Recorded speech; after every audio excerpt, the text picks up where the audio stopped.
reason or another, you sounded a little taller on radio.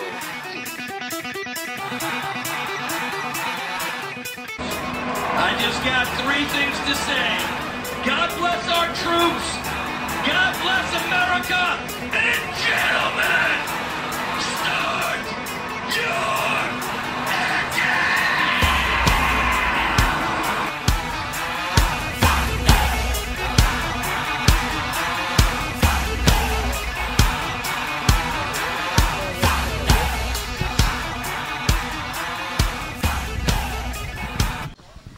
All right, welcome to the Thunder Road Show. I'm your host, Doug Johnson. I'm Tim Thomas. Co-host and extraordinaire. We are live from the fastest shop in Katy, Texas. Absolutely. This is the home of KT Racing, owned by Paul Brandt and friends, I guess. As you could say, we are, you can see the Brandt National sign. You can see some of the cars. We'll do a little bit of a, shot of the scenery of the cars. There's just a place to hang out and work on cars. It's the ultimate man cave. It is. It really is.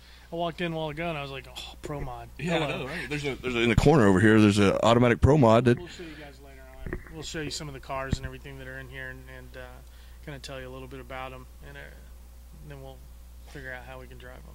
yeah, all right. Gotta get behind the scene one of these cars. But anyway, fresh off the O'Reilly Spring Nationals, we're going to recap that. We're going to tell you a little bit about what's going on in the state and some new things we got going on. Yeah. So we'll be right back after this message.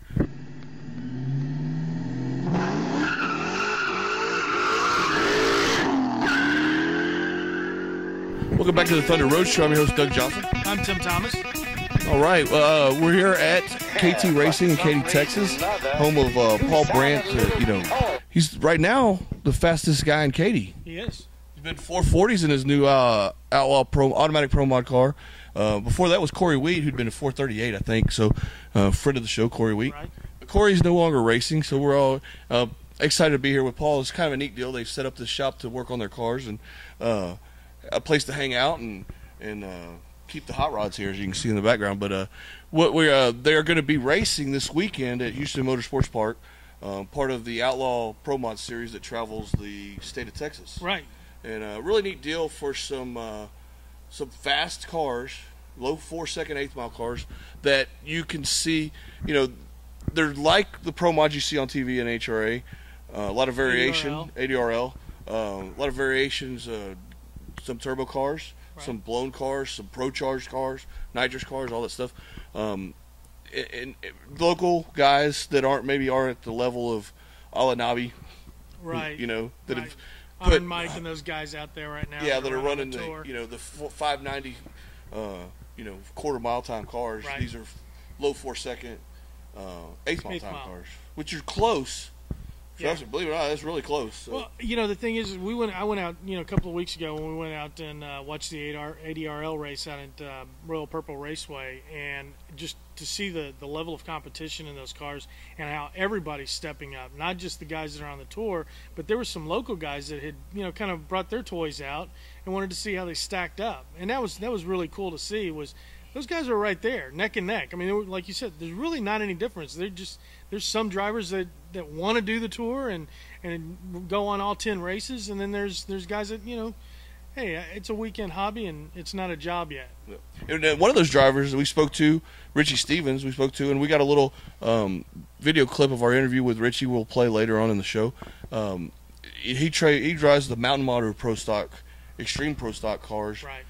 That ADRL has, and then the guys, hometown guys like Lamar Swindle, who drives for Todd Moyer, and Todd Moyer's car. I don't know if you've seen the new white paint job on it, man. It's fine. I hadn't seen it. Yeah, it was primered last year when he ran ADRL. Now it's white with some blue flames on it, and they run the Extreme 10.5 class, which has been as fast as 390s in the 8th. Right. Which is a really neat class. It has to have headlights and mufflers and stuff like that, and they're running on a 10.5-inch wide tire. Yeah, he was actually out there at the ADRL race, and I saw the car. Now that I remember, yeah. I did see the car, and it's a pretty car, nice looking hot rod.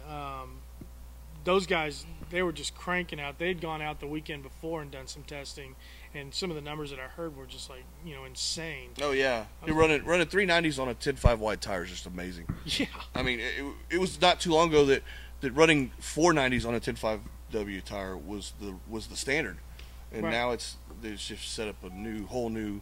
Everything's just gone ballistic. That's how fast these cars are. But we had a good time. Hung out with Morgan Lucas a little bit at the.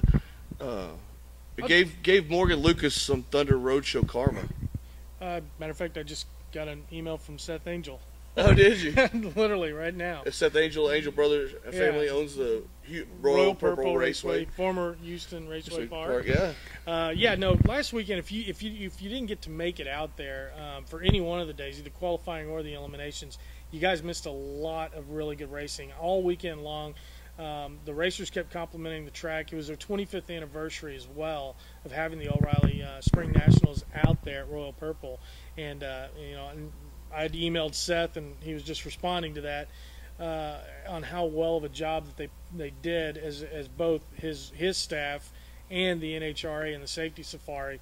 There were no hiccups. There was a couple of oil downs, I think, on qualifying on day 2. Yeah. There was a couple of oil downs on that, but other than that, nobody was life flighted, and that's a good thing. That's always a good thing. Yeah, no life flights in. There was a lot of helicopter rides by the really rich drivers. Yes. John Force. Yeah. But anyway, it was really cool. It was a great weekend. It was hot. Track was We're sporting our definitely Motorcraft cast. You know we sticky. got That's those? Right. Bob Tasca the third. That's right. Always a great interview with Bob. He's such a neat guy from Jersey. Yeah. He's got the accent that he has- still carries around with him wherever he goes. And, so being a Ford guy, he gave us some swag. It was pretty cool, too, because his dad, his dad qualified for, or got his license for, He's going to run in the nostalgia stuff That's with the super stock cars, the new Mustangs, the new Right. Hemis, like Big Daddy Don Carlos does. Right, The exactly. super stock cars that are the today's hot rods that you could buy from the dealer, from your Ford dealer, with drag packs on them, ready to go down this trip Yeah. with slicks Yeah. from the factory. From the factory. It's like the '60s again, man. Well, yeah, and ADRL's got that competition too, and again, that was really cool to see both the Mopar and the Ford products out there going at it, and talking to some of the guys over at ADRL. They said that Chevy is actually looking to get their Camaros in that. Well, the new Chevrolet that's out, the one with the supercharger, what is it called? The ZL1. Yeah, thanks. It has a 2-step built into it, Right. launch control, and then it has traction control, which is different than typical wet weather traction control. It's Right. made to get you down the track faster. That's They showed it on the commercial in the Super Bowl. It was really cool. And of course, you're buying a high-dollar car with a supercharger on it. It better come with some stuff like that. Absolutely. Well, and that was the thing that was impressive about those Fords and the Mopars was exactly that. That's a turnkey car. You can go down there if you have any kind of ambition of going to the drag strip on the weekend. Those cars are available. I think was it University Ford out in Baytown area. They've got those cars. That's Yeah. where they came from. And some of these guys have gotten them to run in the 8-second times, Yep. quarter mile times, and Man, they were launching those cars and they were pulling the wheels off the ground like every launch. Yeah. Boom, boom. Yeah, boom. it's very it was neat deal. impressive. Well, so talk about the NHRA race a little bit, and we'll get on that. We're going to get our recap done on that. Morgan's Lucas won Top Fuel. Top Fuel, Yep. and Good friend of the show. good friend of the show. We hung out in his concession area all weekend. Yep. We were trying to get an interview with him, but by the time we got to eliminations, he was making rounds, and then he won. So it's kind of hard for us to get in on the. Yeah, because he's got ESPN's other got it, obligations. yeah. He's got other obligations. What was really cool was you talk about the intensity of these drivers, and we were sitting here talking with Paul and the rest of the guys, and when you're going to the racetrack, and if you've never done it before, you have a certain level of intensity that you kind of get into, and you get the jitters and that nervous energy and that excitement, and you're ready to go because you want to turn a good lap. Well, while we were at Morgan's pits, just kind of hanging out, and we're over there chilling out, Eating his food, drinking some full throttle, of course, and hanging out, and you look over, and Morgan's sitting there. His crew's working on his car, getting everything ready. And Morgan is just over there. He's got his little iPod, his earbuds in, and he's just chilled out. He's zoned. I waved at him like 3 times, and he didn't flinch. He was just in his moment, getting ready because he was getting ready to go out on the track. And hey, that's how you cut a good light and you make rounds. So Yeah, that's why he's where he is. Yep. So neat deal with Force Racing, funny car. Had Courtney Enders, Courtney Force, sorry, we got an interview with her, and Courtney Enders hung out with us all weekend. That's how I got that mixed up. So, but Courtney Force. She's a lot of fun, by the way. Courtney Enders. Oh yeah, she is. She's a Thanks, trip. Courtney. But so Courtney Force, we got an interview with her. It's on the Thunder Road Show. You can look it up right now. Doug Johnson with the Thunder Road Show with Courtney Force here. Courtney, congratulations on your first round win, beating Alexis DeJorio. That was a big race, and then Caps got you and took you out of the second round. But hey, big showing in Houston. Way to go. Thank you. Yeah, it was definitely a good race today. I mean, I have a great team with Traxxas and all my crew guys and Ron Douglas, and I was excited. You know, going into this race, we were number 6 in qualifying, and you know, we ran a 4:15 out there, but you know, you never know when you line up against someone else like Alexis DeJorio. I was a little nervous. You know, she's the only other female in funny car, but I mean, we had a good race. She's a great girl and a great race car driver, and we definitely had a lot of fun, and we had a safe run at it. So I ended up getting the win, which was awesome, but I know she's coming after me eventually, you know, the next time we race. But up against Caps, it was definitely a tough race. Caps is a great driver, part of the Schumacher team, so it's one of the tough guys, but it was a close race. I saw him out my window, and I was holding on, hoping I'd get that win light, but we didn't do it this weekend, and maybe we'll get it next time. Next time, yeah. You know, the last time we spoke with you, you were just doing testing here after the race, and you've come a long way. You actually started the season and have won rounds, made it to your second round the first time out, first race. Yeah. How much has your life changed? A lot has changed. It's definitely very overwhelming, but it's awesome. I couldn't ask for a better job, obviously. I mean, I'm a very lucky girl. I have a great team.